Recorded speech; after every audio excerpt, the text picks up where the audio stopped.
Hello! We're going to try and do this as quickly as possible because I think I might start losing my voice.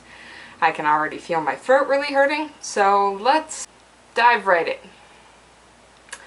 in. So what this video is on is a set of chapters, The Very Secret Diary and Cornelius Fudge. I always find that second chapter title interesting because he is definitely not the main person to regard in this chapter, but he is sort of the new character, and overall he's going to become important. So we do want to draw attention to it. But I think that title might be a little bit of a red herring on Rowling's part. Now, as you can see by our title, this set of chapters actually gives us a really interesting view of different types of intelligence and how people use them and what actually benefits them the most. We see this in minor ways with a couple of characters. For example, we really get the feeling that Ron knows the wizarding world when Harry almost grabs his diary and Ron's like, yeah, there's been books, they've done bad things, don't just grab this book you don't know about. And we see it with Dumbledore and Hagrid, where they're well aware that these kids are hidden. Dumbledore, of course, being so magically inclined that he wasn't there when the kids arrived, he just happens to know that they are there, and are able to communicate messages,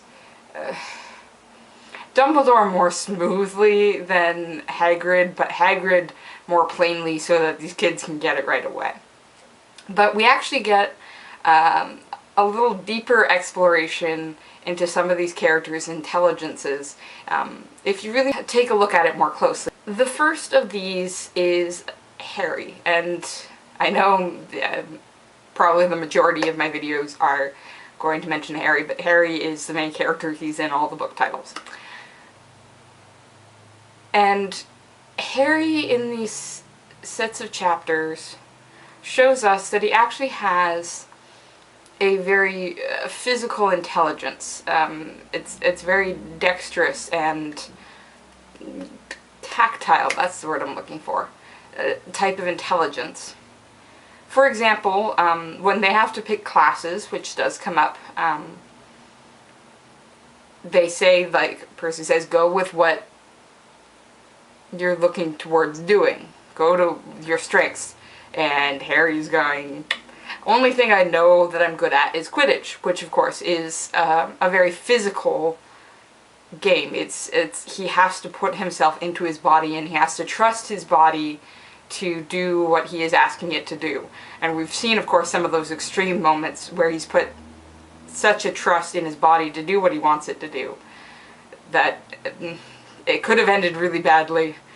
Some of them did end a little worse off than others.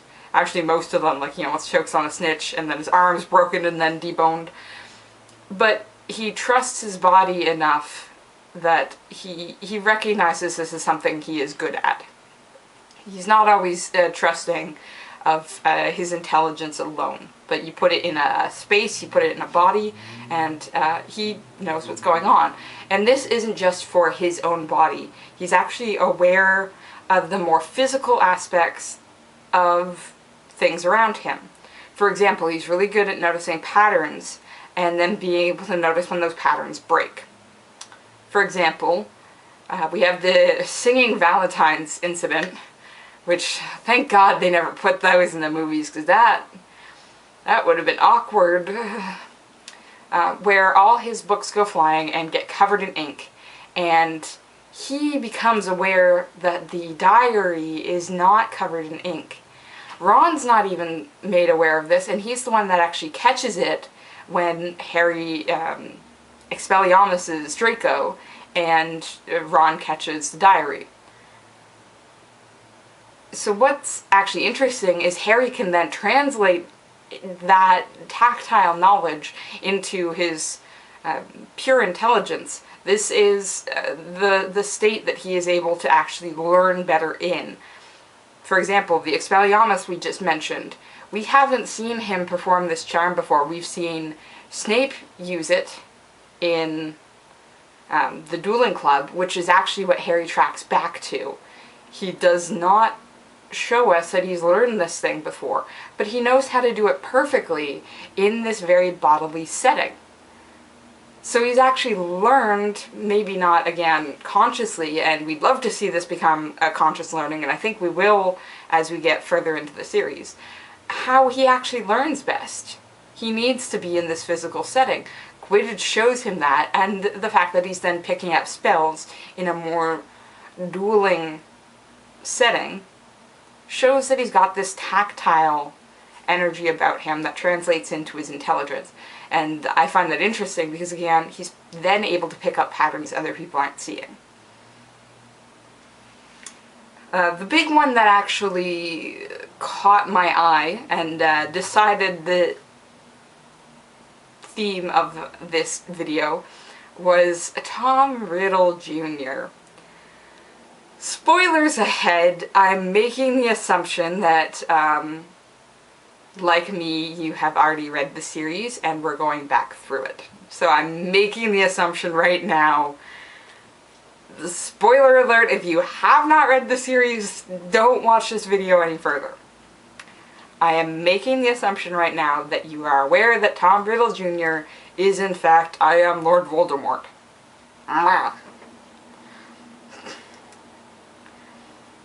Because this man, even at the age of, oh god, I can't remember what they put him at, of 14, 15, 16, is an extremely charismatic person. He has a social intelligence to him that makes him aware of how people tick and how he can then use that knowledge to get what he wants. And he's, again, knowing who he is, this set of moments feels almost slimy to me, because you're suddenly aware of how manipulative he's actually being towards Harry in this moment. Within a very short span of time, he is able to figure out Harry so well that he even changes his writing to suit what Harry is expecting.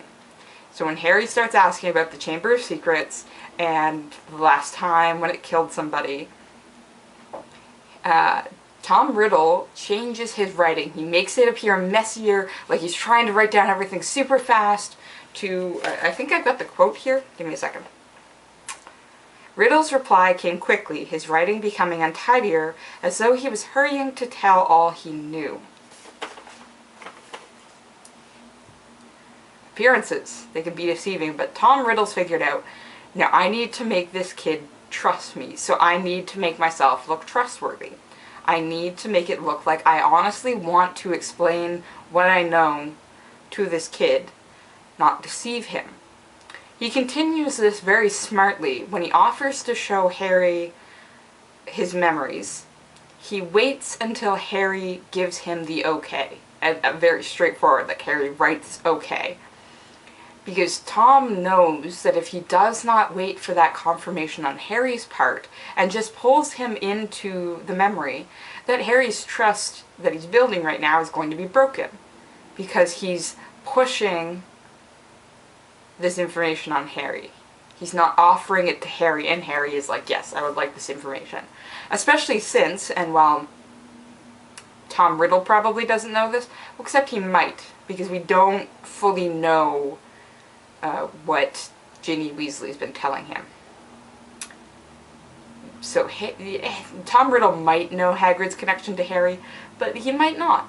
But if he does, he's really smart here because he doesn't give Harry information that he's going to dislike against Harry's will. He makes sure he has Harry's consent to come into the memory before he takes him into it.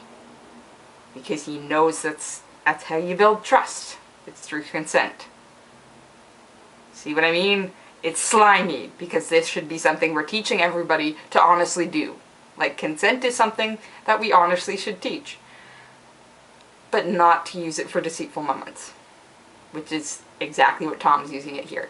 And Tom isn't just doing it with Harry. Because we actually see in the memory that he does this too. When he catches Hagrid he makes sure to word his accusation against Hagrid so it doesn't sound like it is purely Tom accusing Hagrid. For example, again, I have the quote here. I don't think he meant to kill anyone, but monsters don't make good pets. I suppose he just let it out for exercise and he gets cut off there. So what he's actually done there is he's not saying, like, you did this, like, you've killed the girl and it's all your fault. No, he's appealing to Hagrid's humanity in a lot of ways that somebody who honestly thought that Hagrid was doing this, particularly on purpose, would not do. For example, the Hufflepuffs do this with Harry. Like, it's all this, like, you, because they're freaked out and they're scared. But Tom's not, because Tom knows the truth. Tom knows he himself is guilty. But he doesn't want to lean so far into accusing somebody else that he then makes it obvious that he's guilty. So he goes this route of trying to still sound like a friend while at the same time accusing Hagrid. I'm sure you didn't mean to do it, but you did it. It's a continuation of that statement. So Tom Riddle's social intelligence on this one, just knowing how people tick and being able to use it, utterly brilliant and utterly terrifying. And we're gonna see this, like, this isn't just the one time he uses this. The kid slash man slash Dark Lord knows people. And he's not afraid to use that knowledge. And the third one I want to talk about is Hermione. I love Hermione. And poor Hermione doesn't end up super well by the end of this chapter. Now, I will admit, what I'm going to fully discuss is going to include some information that we haven't reached in the book yet, but I really think this is the best place to consider it, because it's just gonna, I really want to talk about it, but it's gonna make less sense to wait until we hit that point and then quickly go back to it. I think it's gonna be a lot more coherent here. So Hermione is the representation of what we would more consider to be intelligence. We are not necessarily thinking of Harry's tactile abilities as intelligence. We're not thinking about Riddle's social charisma as intelligences. But we should. There are different types of intelligences. But Hermione here seems to be, if we're going to say anyone's intelligent in this book, we're going to point to Hermione. Smartest witch of her age. Like, Hermione. Not anybody else. Which I think is a mistake on our part. But we do have to admit that Hermione is intelligent.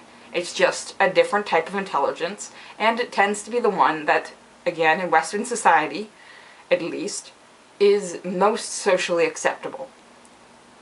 And most socially common.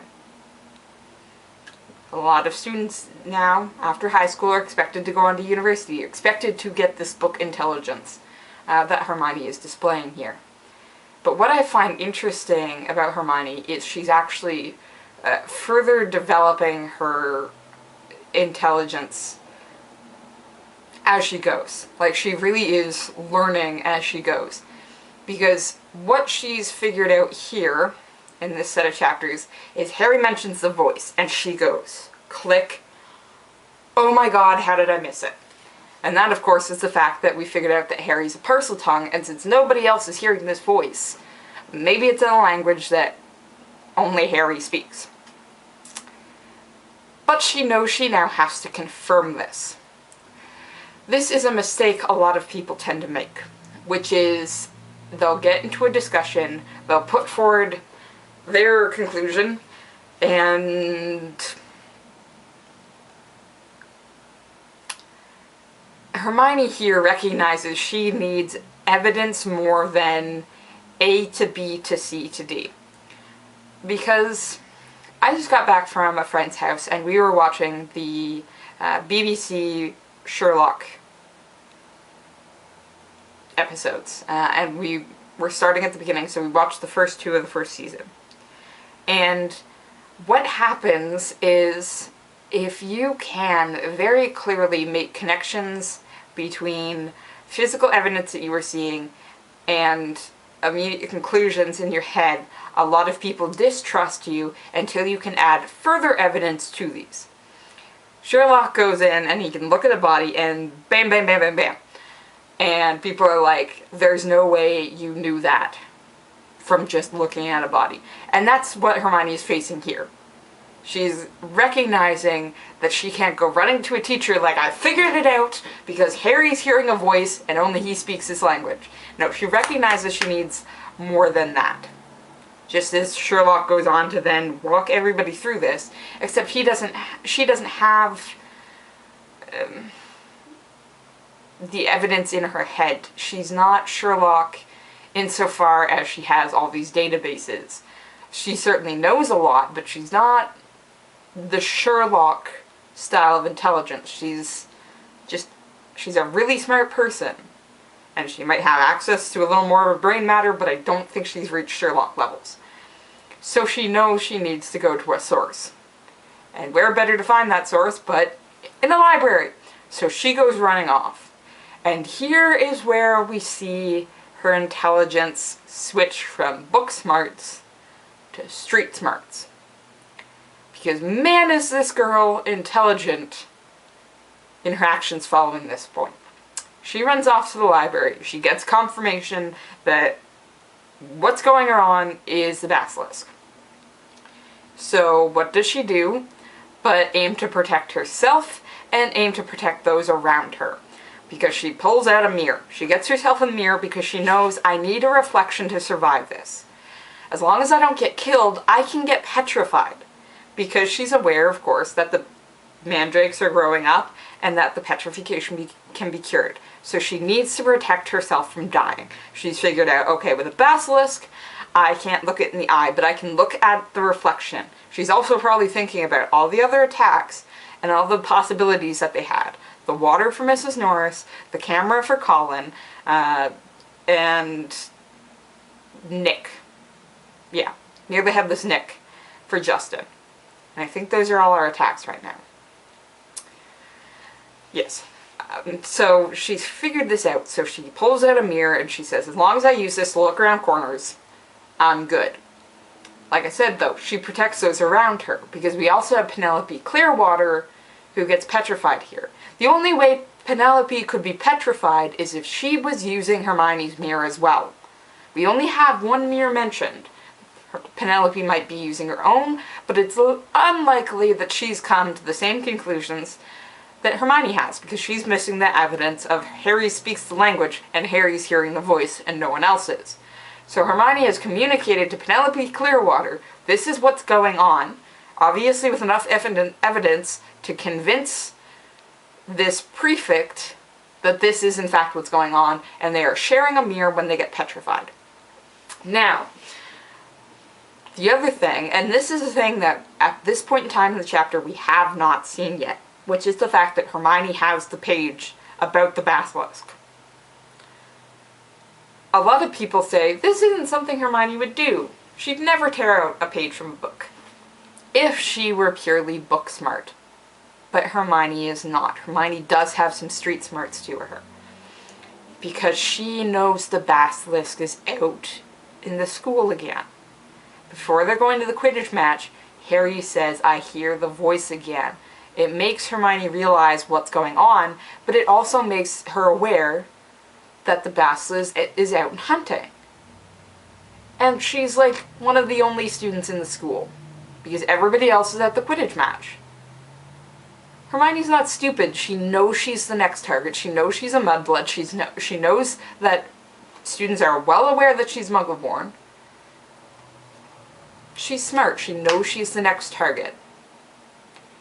So while she has the information confirmed, and believable enough that Penelope Clearwater believes her, she knows she is highly unlikely to reach a higher authority source than this prefect.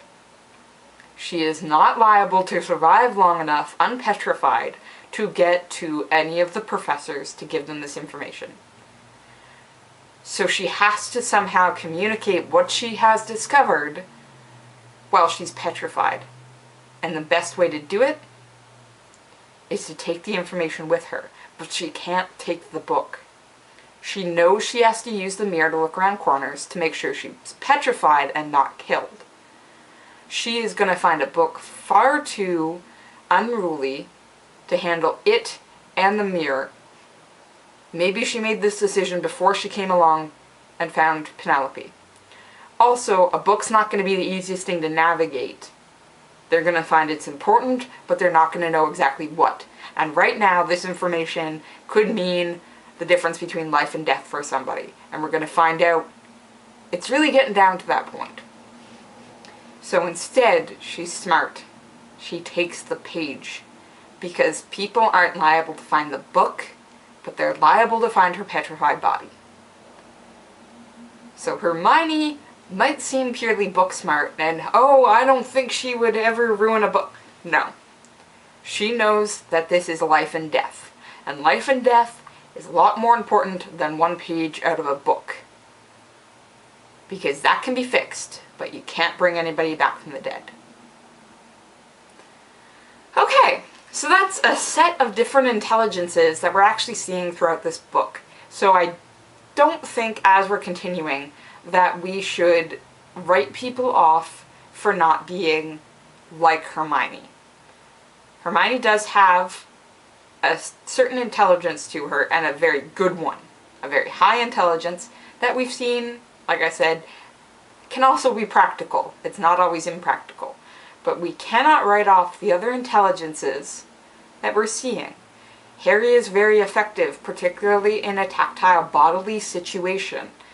And Tom Riddle can convince a lot more people to do his dirty work than we'd necessarily like to think he can. And this is because their brains work differently, their intelligence works differently, and they learn different ways. So I think going forward we should keep this in mind, and particularly notice when, if we don't have a book smart character, if they're showing different intelligences, and whether that makes them a threat. I think a couple of you might have picked up exactly who I'm thinking about here. And we're going to meet him in a book. Until then, I'm going to keep reading, and I hope you guys do too. Have a good one. Bye.